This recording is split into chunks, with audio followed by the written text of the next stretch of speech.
Thank you, Mary, and thank you everyone for coming and joining us. I want to welcome you again to joining this afternoon, taking some time out of your very busy schedules. I also want to give a special welcome to school board member, Ms. Tina Certain, who is joining us this afternoon. Ms. Certain, would you like to say anything? Just good afternoon to everyone, and thank you for allowing me to join today. I welcome all the parents, and I hope that each of your children has a wonderful school year this year, but that their K-12 experience, if they stay with us or no matter where they are in public school, that it is a very enriching experience for them. I love public school. I love school, period, and I hope that the same, your child has the same experience. Thank you, Ms. Fortner. Absolutely. Thank you for joining us, Ms. Certain. I know you're incredibly busy as well, but we appreciate you taking the time. It is, in fact, one of the most treasured moments having the experience with all of the kindergartners and really getting them off to a great start if they haven't started prior to kinder within the schools. Of course, we know that at home, that's where they begin, day one from birth, with all of the love and nurturing that you as parents and families provide them. And so thank you for sharing your most treasured treasures with us. We certainly appreciate it. And again, thank you for taking the time for joining us, and hope that this information will be of great benefit to each of you. So Title I, some of you may or may have not heard about what it is, but I'm about to hopefully, we're all about to hopefully fill you in on some great news because Title I is the largest federally funded educational program. The funds allocated actually supplement or provide an additional layer of support for our boys and girls in school-wide Title I schools or TA schools, targeted assistance schools. So the Title I funds assist in three different ways. We work with schools to improve, of course, first and foremost, student achievement. And we do that also by supporting staff development in our schools and increasing parent and family engagement in our schools. So let's now take a minute and look and see what it actually would look like in a school.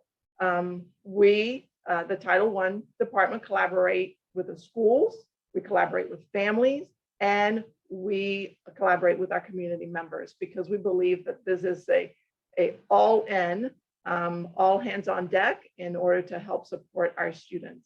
In a school, it might look like Title I services in regards to intervention programs, and that can be during school, it can be after school. Even some schools provide intervention services before the school day even begins for those kiddos who come early, but schools usually coordinate that very closely with families. And then of course, some schools have even done Saturdays as well. We also provide Title I funds, that is, provide some supplemental materials, technology, funding for personnel, whether it's a teacher or a paraprofessional that might provide some additional intervention services at school for the boys and girls. Title I also works to create partnerships with families and community members, and that has been a big mission for us, a big goal.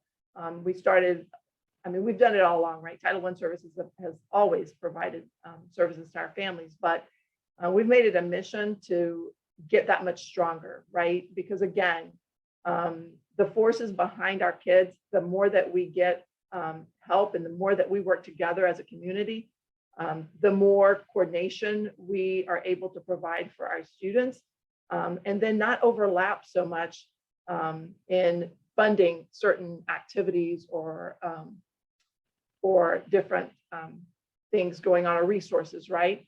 But rather just complementing each other. So we really have reached out to our communities.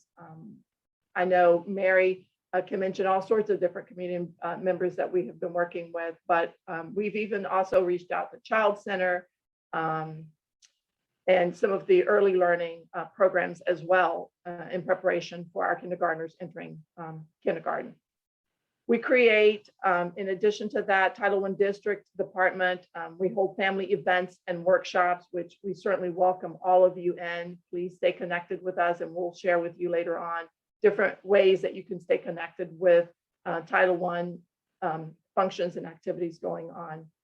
But we also provide funding for schools to provide materials for families so that you guys can check them out in the parent resource area. And all of your schools in Title I schools should have those resource areas and resources available to you. So be sure to ask them. They are there for you. We certainly don't want them just sitting there. And if you find that there are other resources that might be of help to you that maybe the school could support with, please make sure you provide them with some suggestions. Every year, is a new opportunity to get some new resources.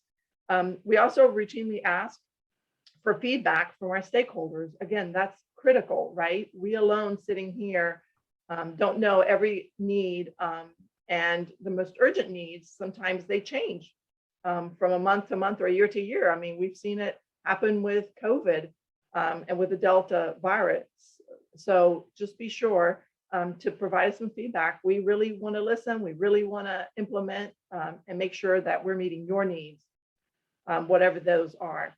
So the purpose, of course, is to provide all of our Title I eligible students with strategic, high quality academic supports. That's first and foremost to be able to reach them. So now I've talked it up, Mary, probably far more than what I needed to, but I'm going to turn it back over to you so you can take us through the agenda for the remainder of our time together. And that's it. Again, thank you for giving us your time. Thank you, Mrs. Fortner. This afternoon, you will learn about Title I services, the benchmarks for excellent student thinking, also known as the BEST standards. We'll discuss academic progress monitoring and what that looks like in kindergarten. We'll also share strategies for communication between home and school. We'll talk about supporting learning at home. Mrs. Spelder will talk with us about fostering a growth mindset and social and emotional development that is appropriate for kindergarten. She'll also share with you how to connect with your school counselor, as well as school counselor resources and services that are available. We'll share Title I resources with you, and then we'll finish today with a question and answer session. You may have heard about Florida's BEST standards. These benchmarks for the standards are mastery goals that students work towards during each school year. To build mastery by the end of the school year, students will have opportunities to continuously review previously learned benchmarks, and instruction and practice opportunities will address any skill gaps as students move through each school year. The standards are clear and concise so that they are easily understood by everyone. The standards are also designed to be combined in a meaningful way instead of being a separate focus for instruction. As I start to talk about the standards, the thought behind sharing this information with you is that you're introduced to the terminology and have a sense of what the standards are, as well as learn where to go if you'd like more information. Also, throughout the school year, as you communicate with teachers, you'll be familiar with these topics. I'd like to walk you through how to interpret the BEST coding. The BEST standards will follow the same coding K-12 for each of the strands in their underlying benchmark, and they will just change in difficulty and concepts as students progress through the grade levels. So let's take a look at the example on the slide. What we notice here is the subject code. And so this will tell you what subject the standard is for. So this one is English Language Arts. We can see here that this is a first grade standard. The capital letter C stands for the strand. You have a key over here on the right side of your screen, so we can see what the ELA strands are. And C stands for communication. This is standard number 5. And it is benchmark 1. So within the standards, each standard may have more than one benchmark, and we'll take a look at that in just a minute. This slide contains a few helpful resources with further information about the BEST standards. And let's briefly talk about each resource. So the first resource is the Florida's BEST Standards Parent Guide for Kindergarten. The top portion is similar to the information I shared a moment ago about the standards being goals that students are expected to achieve by the end of the school year. There's a section here that describes what you will find in this parent guide. So there's information about why the best standards are important. There are discussion topics for you as you prepare to meet with your child's teacher. There are also resources available in this guide to support learning at home. And then also, and this is, I think is really helpful, there is a list of educational vocabulary or terminology that you will see throughout the standards. You'll also hear that probably when you meet with your teachers. So scrolling down, we have everyday activities to support learning at home. There's also a kindergarten suggested book list. So these might be some books that you look for when you take your child to the library that you can read together. If we continue scrolling, there are some discussion prompts. Maybe these are some questions you would look at and prepare in advance for going into a parent conference. And again, that's something that we'll address in a few minutes. And this is the educational vocabulary that I was talking about. So these are words that as a kindergarten student and as a parent of a kindergarten student, you may be introduced to these standards for the first time. And so these are some words that you might want to be familiar with, and you'll probably hear them used during parent conferences. The next resource that I'd like to share with you is called CPALMS. Now, CPALMS can be used by educators and parents, and I've provided the link on the slide for you that would go directly straight into the kindergarten ELA and math standards. But I wanted to show you this because this is also another way to access the standards. So you'll notice if I were here on CPALMS, I've already selected standards, information, and resources. So because my child is in kindergarten, I want to make sure that I am selecting the best standards. So I would click, let's pick English Language Arts. We're talking about kindergarten. So you'll notice that the strands open up. And if we were to select foundational skills, the standard opens up for us. And we could just keep going with more information. So here's the content under that one standard. And I can see down here that there are additional resources. So if I were to click on this particular one, I think it's thinking, let's see. Well, I can take you into it a different way. But if you were to click on this, it would take you into another resource that I actually already have opened. So I will show you that. It's called Florida Students. So what I was trying to click on the previous page would have taken us here. And these are sorted by subject area. And these are tutorials that are made by teachers. And new resources are constantly being added. So if we were to select English Language Arts, and again, if we wanted to pick kindergarten, I can see that there are 2 tutorials, for example, that go with this particular standard. There's 5 that go with main idea if I wanted to work with my child at home about main characters and the setting of a story. So if we were to click on the tutorials, it would open, and then these are actual little activities that you can do at home with your child. Your child can also access this through their My Portal, which is, it uses the same login that they have at school. So that would just be another way to get into it. The next thing I'd like to show you is actually looking at the kindergarten ELA standards. So as you can see here, we have our coding from our earlier slide.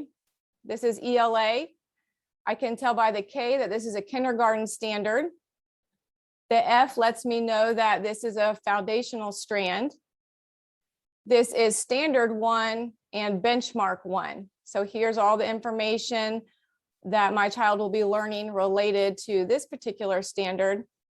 But as we said, sometimes there's an additional benchmark within each standard. So this is the same standard, but now we're adding new learning goals under benchmark 2. So you've had a brief glance at the best standards that your child is working on this school year. So now we're going to move on and talk about how teachers are monitoring your child's progress on those benchmarks. You may have heard about Governor DeSantis's announcement last week that Florida will be the first state to fully transition to progress monitoring, which is based on the best standards. And we feel set up for success because Alachua County is already monitoring student progress. Progress monitoring is important because it shows if students are doing what we expect them to be able to do at different points throughout the school year. So with progress monitoring, students gain from that data because teachers then know what the student needs. And teachers gain from that data because they're able to grow as educators to meet the needs of their students. And you as parents gain from that same data because you know what you need to focus on at home to support the classroom learning. And there are many ways to measure a student's abilities. So let's take a look at the progress monitoring that takes place in kindergarten. Kindergarten students take the Florida Kindergarten Readiness Screener, also called FLICRS, within the first 30 days of the school year. So they actually just wrapped that up. FLICRS is aligned to the early learning and development standards for 4-year-olds to kindergarten. So this covers phonological awareness, alphabet knowledge, vocabulary, and number sense. Kindergarten students will also take the Dynamic Indicators of Basic Early Literacy Assessment, which is called DIBELS. We like our acronyms. DIBELS is taken 3 times during the school year, and it's a one-on-one assessment. The purpose of DIBELS is to regularly monitor the development of early literacy skills. So DIBELS monitors student progress in the areas of letter naming fluency, initial sound fluency, phoneme segmentation, nonsense words, and oral reading fluency. Next, we'll talk about iStation. So iStation Indicators of Progress, also called ISIP, is taken during the months that you see listed for both reading and math. And following the ISIP, students have the opportunity to continue their learning by completing iStation lessons that are at their level. And the teachers are also able to remediate with the targeted skill lessons, all based on how the students perform on their ISIP. When we talk about AIMS, kindergarten students only take the math AIMS assessment. And AIMS is given at the end of each quarter, and it's really a check for understanding to see if students have mastered what was taught during that 9-week period. And if a student is still struggling with a skill, that allows a teacher to know that they will want to address that during small group instruction while they continue to move through the next 9 weeks. So they're going to make sure that they revisit what the student needs. And the purpose of these tools is to assess kindergarten readiness skills, but also to help teachers develop lesson plans, modify instructional delivery as needed to meet each child's needs, identify areas needed for intervention, and provide information for parents. With FLICRS, DIBELS, and ISIP, there are parent reports that can be provided for you so that you know how your child is progressing throughout the school year. So throughout the school year, families typically ask what they can do at home to reinforce what their child is learning in school. So this will give you a few ideas just to get you started. To develop your child's vocabulary, simply having conversations will open opportunities. So for example, if you were talking about a tree, you could use the word enormous to describe the tree instead of just using the word big. Naming parts of an object introduces new vocabulary. And so if we went back to the tree example, we could make sure we're naming the parts of the tree, the branches, the bark, or the roots. Just like if you were talking about a bike, you would want to use the word spokes or handlebars. So during the conversations, ask questions about what your child is referencing, and then you can repeat, but replace the words with the new vocabulary word. So back to the tree example, if your child said that's a big tree, you could reply with, yes, that is an enormous tree. So then you could even introduce opposites. If he said that is an enormous tree or a big tree, you could ask him what the opposite would be. And at that point, we're looking for, little or short.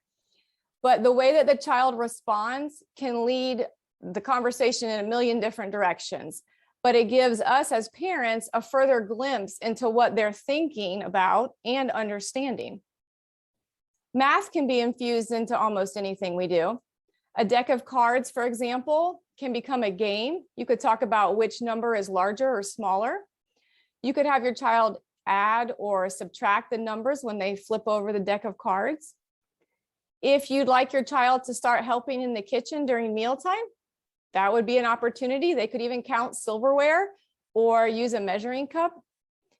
Math is also found on calendars, so we can count down days until the weekend or a birthday. During snack time, you could reinforce math by asking them to estimate how many are in the bowl and then count them before eating to see how close they were. So on to reading.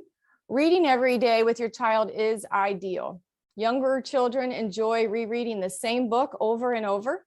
And that's important because each time they read or hear the story, the adult can focus on something different, like rhyming words, character descriptions, discussion about why events are taking place, which is cause and effect. And listening to a story is also a time for children to hear how fluent reading sounds. And so then the idea is that they will start to model that in their own reading. There are also things you can do to practice learning that involves the 5 senses, and that helps to make learning stick. For example, Play-Doh or sand are fun ways to practice making letters or shapes or numbers. And just free building with Play-Doh helps to strengthen hands, which helps with pencil grip when writing. Exploration bins, you could put materials such as beans or rice or pasta and create playtime with learning about texture, cause and effect, volume, and all of that helps to build imagination as well. So far this afternoon, we've provided a lot of resources and ideas, but I'd like to show you one that is probably the most important. And if you could take one idea away from this afternoon, it would be the example that you're about to see next. I'm going to play about 30 seconds of each video clip. The first video clip shows an adult talking with a child about the book prior to reading. Yeah, so today we are reading a book by Rob Hodgson and it's called The Cave. Cave. Yep, so Liam, tell me, what do you see in this book? A fox, Mm-hmm. big trees, Yep. and birds, Yeah. and more rocks, and Yeah. a snail, Yeah. and rocks, and a flower, and grass, and a pink worm, and bushes, Yes. and flowers, and trees. I don't know all of these things. It's gonna take a bit long to take me to read all of them. Notice how the adult helped the child get ready for the story. The child had the opportunity to name the various things he noticed on the front cover of the book. This could continue with the child making a prediction about what he thinks the story might be about. The next clip shows the adult stopping during the story to give the child an opportunity to talk about why certain events are taking place and to predict what might happen next. Why? I don't know. Do you think the little creature doesn't want to leave the cave because it's afraid of the worm? No, I think it's afraid of a fox. Let's see. Aha. Told you. Reading with your child is honestly one of the most important things you can do at home to support your child's academics. Plus, it's a special time you two get to spend together. There aren't right or wrong questions to ask or certain topics that you need to discuss. Just do what feels right, depending on what you're reading together. It will start to feel a bit more natural as you make this a habit. So let's move on to talk about homeschool communication. Positive parent-teacher and parent-school relationships contribute to your child's success in school. And when these relationships are formed and maintained, children see the adults around them working together, and an importance is being placed on their education. Communication with your child's teacher in school may look a bit different this school year due to COVID, but many of the traditional communication tools remain intact. Conferences, for example, may be held virtually this year, but there's still an important way to share information with your child's teacher in school. By staying connected and sharing information, you and your child's teacher can come up with consistent ways to respond to situations at home and school. So whichever way you choose to communicate, make sure that expectations are clearly established. That way you and the teacher will have a better understanding of how to support each other. And you'll want to approach these relationships with respect and ask your child's teacher how they prefer to be contacted and what response time you should expect. Share with teachers what you are seeing at home, and if you're comfortable, possible family circumstances that may be affecting your child. If you do have sensitive information to share, those conversations are best through the use of the phone. Schools and classroom teachers may still communicate regularly through the use of emails, newsletters, and websites. And each teacher and school has their own method of communication, so make sure you know what those methods are. So let's dig a bit deeper into parent-teacher conferences. A conference is a team meeting, and the more informed a family is, the easier it will be for them to connect with programs and other school-related events. So parents can request a meeting at any time, and you will want to prepare a few questions in advance. This is also a good time to ask your child if they have any questions about what's happening in the classroom that you could take in to the conference. You'll want to review your child's grades and schoolwork ahead of time because that might help you know what to focus on during the conference. You'll want to end with an action step. And I think this is very important. As both a parent and a teacher, I've been on both sides of this. And sometimes, you know, one person will do all the talking and the conference is over and you feel like, well, you got a lot of information, but what do I do now?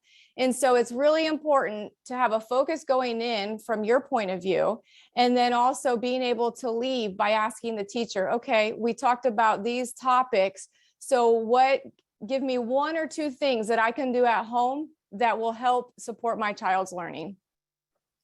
The questions that you see on the right side of your screen are the discussion starters from that kindergarten parent guide that we looked at earlier. So the second link, the one down here, is a link to an article, and that really has an additional list of question starters for you. So this one has 19 different questions. And this is just something to preview before going into a conference. If you're trying to think about, okay, what kinds of things should I be asking or might I be asking in a parent-teacher conference? And the conference should be a two-way conversation, and you have the right, and you should come with your own questions. September is Attendance Awareness Month, and the Alachua County Public Schools 2021-22 Student Code of Conduct addresses the attendance policy on page 4. And it's important to be at school on time each day unless your child is sick. A student is allowed 6 excused absences per semester with parental notes. And the reasons for those allowable absences are outlined on page 5 of the Student Code of Conduct. This policy also addresses tardies, which means that when a student arrives late to school, they're considered tardy. Also, when they are checked out early, that can also count. So 6 unexcused tardies or unexcused early releases from school will result in 1 absence. So if we look at the graphic on the left side of your screen, this was taken from AttendanceWorks. We can see that in the younger grades, 1 in 10 students are considered chronically absent. And when we use the term chronically absent, that takes into account all the absences, both excused and unexcused. And absences can impact the student's ability to read proficiently by the end of 3rd grade. So looking over here at the same graphic, we know that 64% of students in kindergarten and 1st grade that missed 9 or fewer days, both in kindergarten and 1st, were considered proficient readers by the time they reached 3rd grade.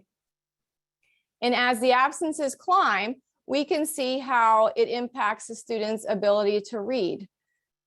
Only 17% of students that missed 18 or more days both school years were proficient readers by 3rd grade. So being in school regularly allows students the opportunity to access the curriculum being taught, to receive help from a teacher, and it also helps to build good attendance habits. I did have a video to play about the importance of school attendance, given that it is Attendance Awareness Month, but I'm going to move on. You can play the video when you receive this. I want to make sure that our guest speaker has the opportunity to have the time, and I apologize again for the technical issues that took a few minutes of our time. So I'd like to introduce you to our guest speaker, Lori Spelder, and we're so excited that she could join us this afternoon. Lori has a master's in school counseling, and she's currently the school counselor at Irby Elementary. She has 28 years of experience in both academic and social emotional counseling in private and public school settings. And it's important to Lori to establish relationships with the students that she serves. Through building comprehensive student services programs, Lori employs a strengths-based approach to promote positive student outcomes. Again, Lori, thank you so much for joining us this afternoon, and I'm going to turn things over to you now. Thank you so much. Good afternoon, everybody. I wanted first to let you know that I have counseled pre-K through senior year of high school, and I have to say kindergartens are kind of my secret favorite. They're just wonderful. I spent the afternoon reading to them, and they were fantastic. So the first thing we want to talk about is a lot of times kindergartners will come to school and they really thrive on routine, but sometimes they get a rough start to the day. And I know I'm a parent, and obviously everyone listening is a parent. You'll notice that sometimes if the morning starts off poorly, the day will roll out a little bit poorly. So what you'll want to really make sure to do is get your child ready to learn each day. Make sure that they have everything that they need so they can come to school and have the best possible experience and learn as much as their little brains can absorb, which is a lot more than you might even know. The first thing you want to think about with your students is to have them to get plenty of sleep. It's really important for them to have a consistent bedtime, to have a routine, whether that is, go get your shower and then we'll get in bed and read a book, or whatever it is that your family likes to do together. It's important that they know what's coming. So they know I go to bed at this time. It's actually a great way to also use math, and you can show them on the clock. I go to bed at 8 o'clock, and you say, do you see an 8 there? Do you see, 2 zeros? Or, oh my gosh, we have an 8, a 0, and a 5. Looks like we're late. Those types of things. Kids really like the routine, and they really seem to do best under those circumstances. The impacts, obviously, of a good night's sleep are that they're much more alert when they get to school, and they're able to process new information because they're not feeling foggy and tired. I will say that occasionally at the end of the day, you will see a kindergartner kind of put their head down because they do come home, or they do get really tired from all of the stuff they're doing. And a lot of them haven't done this before. So maybe, giving them a little downtime when they get home is a good idea too. Instead of rushing right into starting other things, give them, just a little bit of time to just go play in the yard or sit and talk about their day and have a snack and kind of decompress before we jump right back into school and learning. That way they can just feel a little bit more fresh. It's very important that students have a nutritious breakfast. It's essential, as a matter of fact. You want to make sure that they have whole grains, that they have fiber. Protein is really important for brain development and brain structure. Fresh fruit is wonderful. I know at Irby, we have breakfast. I think all of the schools have breakfast. I'm fairly new in Alachua County, I apologize, but all the schools have breakfast, and it really makes a difference. I know that the kids that come in and they've had a good night's sleep and they've eaten and their stomachs are full have a much more increased sense of energy. They have a better attention span. They can concentrate more. And really, protein and the other sort of nutrients have really been shown to develop increased memory. So just, it's basically the same as if you were driving your car. You would put the best gas for your car in it so that it could run well. It's not that much different, except for it's your child, so it's a lot more important. So just make sure that they go to bed at a consistent time. They have a consistent bedtime routine, and they make sure that they have something nutritious in their tummies when they come to school. Okay, we can go to the next slide. Thank you. Some other ways, and these are interesting because I remember, and it's been a long time. I have two sons that are in their 20s now, and I will tell you, don't blink because you'll be there very soon. And I remember very clearly that I thought a lot of times they weren't able to, they weren't ever able to do things. Oh my gosh, they're 5 years old. Everything I'm wearing is older than this child. How could they possibly be able to do some of the things I'm asking them to do? You'll be surprised. It's really important to let your kids know that they can do things, and let them know that they can do hard things. So, building responsibility and independence is really key. Going off of what Mary said, let them help you when you're setting the table or making dinner or folding laundry. And if they just fold washcloths, the kids really, they feel a sense of accomplishment when they do things like that. And, they like to help, and they like to be a part of family or community when they're doing things. Children at this age definitely can put their things away. I know any of us who have ever had a 5 or 6 year old knows very clearly that they don't like to show that a lot, but they definitely can. So you can have specific places where things go, even if their favorite stuffy just goes on their bed. That's the type of thing. So you can say, okay, we're going to school now, go put your stuffy away. And they know to go put it right on their bed. And they feel good about being able to do something like that themselves. It's important to help them learn about getting along with others. It's important to talk to them a little bit about differences and the different types of people that you might meet, and help them understand that that it's being part of a community means getting along with others and working well with them. It was very cute. I said today, I was reading a book to a kindergarten class, and we were talking about jealousy. And I said, what do you do if you feel jealous because you feel like your best friend is playing with somebody else? And they said, they immediately all said, you go find another friend, you just keep trying. And children are naturally very positive thinkers. And, that's the kind of thing we want to really cultivate in them. We want them to know that getting along with others and being a positive, supportive friend and community member is valuable.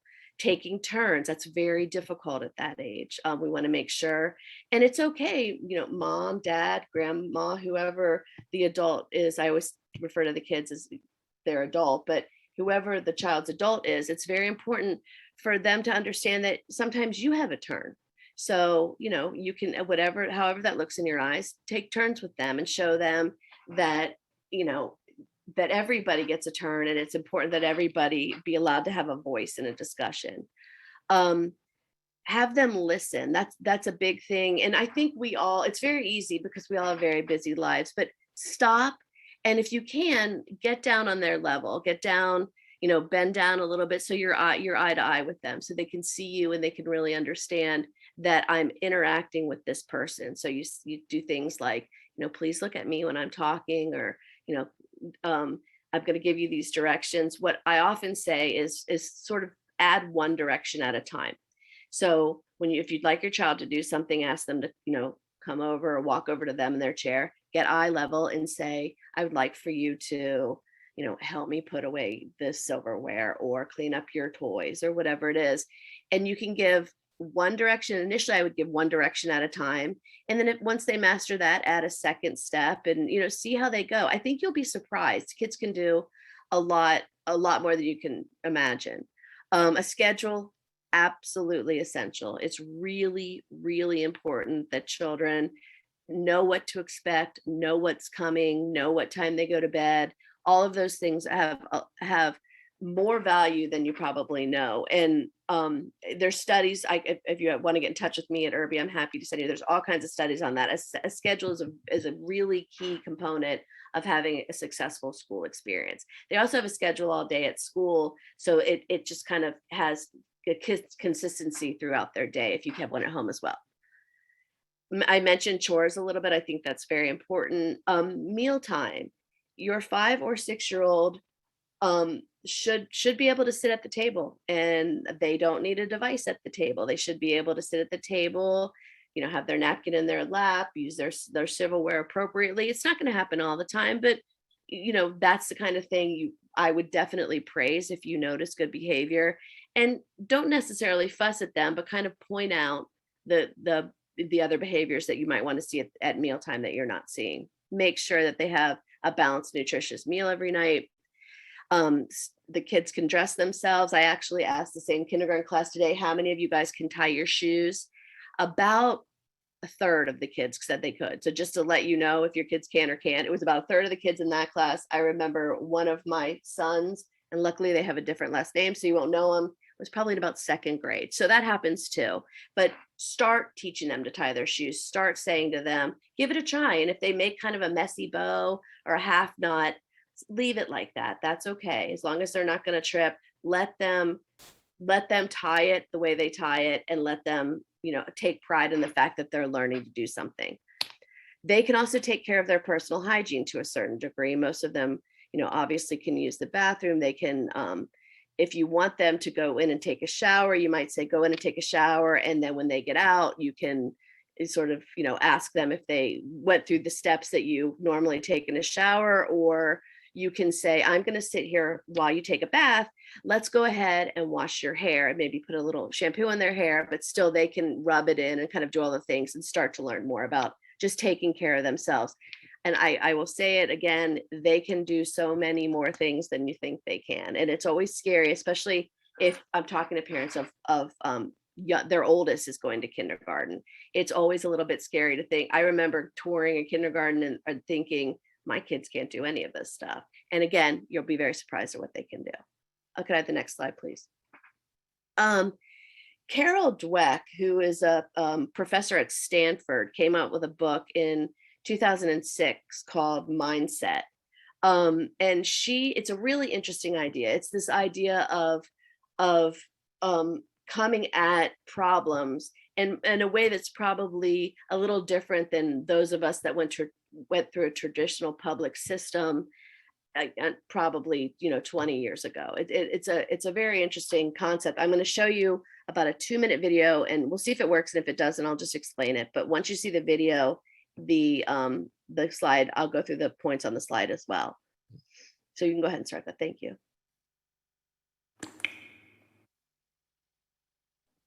Researcher and professor Carol Dweck uses the term mindset to describe the way people think about ability and talent.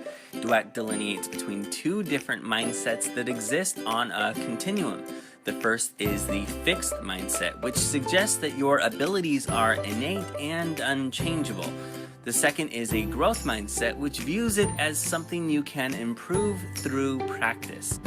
In a fixed mindset, you view failure as permanent, but with a growth mindset, you see failure as a chance to learn and even pivot. Those with a fixed mindset are more likely to view critical feedback as a personal attack, while those with a growth mindset will see it as a chance to improve, where they can develop new systems. With a fixed mindset, you're more likely to choose easier tasks and put in minimal effort. After all, if talent is fixed, why bother improving? Why even try? But with a growth mindset, you're more likely to embrace challenging tasks and work hard to improve. Those with a fixed mindset are likely to give up when they face an obstacle. Meanwhile, those with a growth mindset will view obstacles as a chance to experiment and solve problems. In a fixed mindset, the focus is on measurable accomplishments. But with a growth mindset, the focus is more on a journey of continual improvement. With a fixed mindset, you're less likely to take creative risks. But with a growth mindset, creative risks are simply a way to innovate and improve. Ultimately, your mindset influences everything from creative risk-taking to how you view feedback to whether or not you finish difficult tasks. And in the end, it's one of the greatest factors in determining whether or not you grow and improve in your abilities. Thank you. What I love about this is I think once we hear what Dr. Dweck has to say, we kind of go, oh, well, that makes a lot of sense. Why didn't I think about that before now? Again, those of us that went to a traditional public school probably at some point heard or maybe said ourselves, I'm not a math person. You might even say it as an adult. But in the way Dr. Dweck approaches it, she says that instead of saying I'm not a math person, which then would probably, you'd say, why do I even try, right? Why would I put any effort to something that I'm just not good at? It's not going to do anything. With a growth mindset, you say, right now, I don't know as much math as I might need to know. And it's a much more useful, I'm going to put some effort in to learn more math and then I'll be better at it. It's a much more positive, productive sort of dynamic experience as opposed to I've landed on this. I'm not a good math person. I never will be. And that's the end. I actually had a teacher once say to me, you're just not a math student. And I remember thinking even then, and I wasn't that old, I'm not, thinking I could be, and, why did you just sort of say that to me? So I think that a lot more times than we realize, we can really hurt kids by putting them in a box and saying, you can't do this. This isn't the type of thing you're good at. So the idea of, put some effort in, and I think that you could probably do very well. Challenges under a growth mindset are much more fixed. You back down to any sort of growth because it's the idea that, oh, I don't know what's going to happen. Last time I did this, I didn't do particularly well. So I don't know if I want to be challenged with it again because I don't know who likes to fail. I don't want to fail. But in a growth mindset, if you have a challenge in front of you and you can really embrace it and really persevere. And I'm halfway through this list, but I want to stop myself because think about your kindergartner. They're automatically sort of predisposed to a growth mindset. I think over time, we can kind of wear people down and kind of say, oh, you're not good at this, try this or whatever. So acknowledge that your child has this gift of a beautiful growth mindset and cultivate that as opposed to trying to fit them in a box that's not going to do anybody any good. Mistakes with a growth mindset are seen as, with a fixed mindset are seen as, I don't want to make a mistake. When I make a mistake, everybody sees that I'm not good at something. That reinforces this idea I'm not a good math student or whatever it is. That's just my example. Under a growth mindset, you use them to learn. And again, if you think about your kindergartner, when they were even little, even smaller than they are now, and you would say, don't touch that, that's hot, right? You would never sort of say to them, so give it a try and I'll show you. But it's the notion that if they did actually go ahead and touch it, you would say to them, look, see, do you understand that that's hot? No, what are we taking away from this? Any sort of feedback under a growth mindset also usually is more considered to be more appreciated and used to be more resourceful. I think we're running low on time, so I'm going to go quickly to the next slide. Kindergarten milestones are important. And again, these are the types of things you want to keep track of. Your child should be around this sort of thing in terms of doing things. They should be able to get along with others. They should be able to speak to an adult. They should be able to speak to their peers, following directions we discussed. regulating their emotions and their behavior. They should start to understand certain situations call for certain behavior, and it's appropriate for them to behave a certain way when they're in certain conditions. Thinking of appropriate solutions to conflict. I spend a lot of time in social emotional learning with the kindergartners, and we talk about that. What would you do if this happened? What would you do if this happened? And they're naturally very kind, and they usually have wonderful answers. So we want to make sure that we, again, cultivate that as opposed to sort of squelching it. Persisting on a task, engaging in social conversations and cooperative play, reading another person's behavior. So acknowledging that there are people outside of myself and they have emotions, and I need to make sure that I interact with them in a way that's appropriate with where they're coming from. And finally, feeling good about themselves. They should have moments where they feel very proud, and they should have moments where they feel very proud about what things that their friends have done as well. So they should be able to acknowledge not only their own feelings, but they're starting to see, they're not doing as much parallel play. They're starting to interact with people and seeing there are other people that are in existence and have value. Okay, I think we have one more. You want to go ahead and go forward? Thank you. Okay, I'm asked this all the time. What does an elementary school counselor do? But I've done counseling from pre-K all the way through seniors in high school. And I was never asked that until I started working in an elementary school. But they do a lot. They, we, are sort of responsible for all the students. We facilitate classroom lessons for social emotional learning. We organize learning projects and special events for character education in schools. We talk to parents and administrators. Often I'm the liaison between a number of different people who are all trying to come together for one sort of plan, perhaps maybe an IEP or 504. We put a lot of those parts into place. We help teachers and parents sort of, if they're interested, for example, if you were interested in some of the topics I'm talking about and looking into it more deeply, I would be able to give you resources about that. We talk to students when they have problems.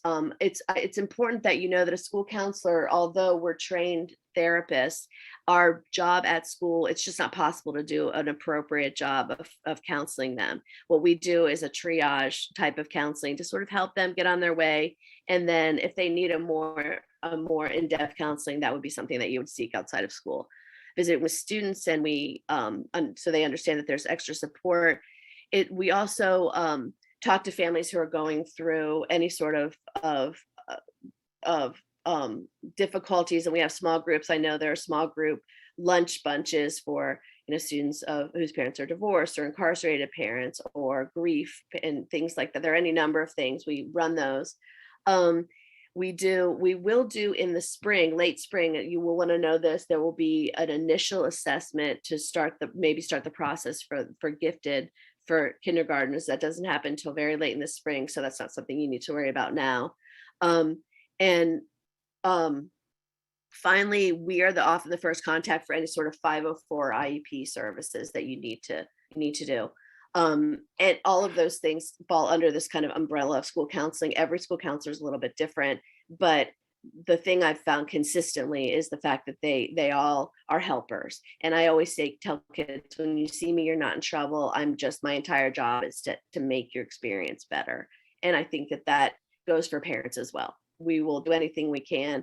Just talk to a mother who was losing her housing, and I helped her find a place to live. So it goes from, something very serious like that to somebody's gerbil died, and that's super important to a kindergartner too. So it's kind of a wide spectrum, but those are some of the things that we do as school counselors. Okay. Thank you very much for all of that information, Lori. And Lori will also be available if you have any questions and answers during our question and answer session, which we will get to in just 1 minute. I have one more resource that I'd like to share with you, and this is on behalf of the Title I department. I'd like to show you real quick what the Title I website looks like. We have information here that Ms. Fortner shared with you about the different services that Title I provides, but there is a parent section towards the middle of our website, and we have different things here available for you to look at, but what I'd like to draw your attention to right now are the Parents Make the Difference newsletters and daily learning planners. So if you were to click on the arrow here, there's a drop down, and October will be coming out in about a week. But I wanted to show you that each month, these are available for you for elementary, middle, and high school, and they're also available in Spanish. And each issue of this really focuses on what's currently going on in the school at the time. So for example, this is attendance month in September. So there's an article about attendance and then how to be involved, which we talked about. It also goes into some of the growth mindset topics that Lori was sharing with us. And so that's something that is available on our website, and our Title I schools also have these linked to their school websites. The next thing in the same section is a daily learning planner. And I think this is really cool. You can print this out or just look at it each day online, but it gives you either one easy talking point or an activity for every day of the month. And again, this is available every month and it's released on our website and on the Title I schools websites. One other thing I'd like to show you is our Title I Parent and Family Engagement YouTube channel. And we have different activities here. And this is just one example for Sight Words. And these videos are less than 5 minutes. And these are quick activities that you can do at home with your child. And these are just with household materials that you already have around. And the kids think these are really fun.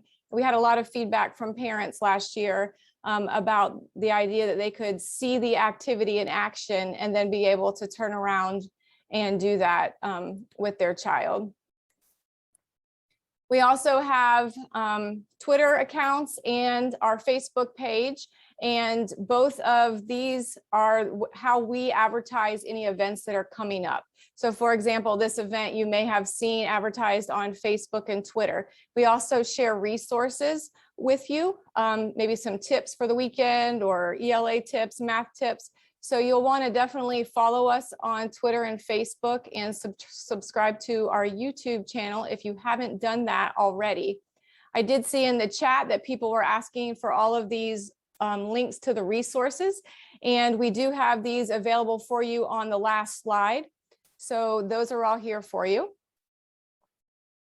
And then we do have some upcoming events. Again, these will all be published on social media. Our next event will be a K-5 parent webinar, and that will be at the end of October. We also have some more of those grab and go parent videos that will be released throughout the school year. And so that would be something to check back on the YouTube channel. If you subscribe, you should get a notification when there's a new video posted. We do have a parent survey following this. It's only a few questions, but we want to know what was helpful to you and what you would have liked more of. We're also in the process of partnering with the University of Florida, and they're interested to know if there are any topics related to secondary education, middle school, high school, college, or career that you are interested in learning more about. And we do take into account the feedback that you put in here. For example, one of the things that we heard several times last year was we would like to include social emotional learning in these parent webinars. We also heard something as simple as we want all the links on one slide. So again, we do pay attention to the feedback, and we really appreciate anything you can share on that survey. I'm going to turn things over to Ms. Fortner now to talk about our question and answer session. Thank you so much, Mary, and thank you everyone for joining us this afternoon. I hope you found the information and resources helpful, and that it will be able to help, the information will be able to help you, help your child have a successful, if I can speak this evening, have a successful kindergarten school year. And of course, please, as Ms. Certain mentioned, please be sure to share this information with other families. We really do want to reach out and help them, help their child. At this time, we're going to go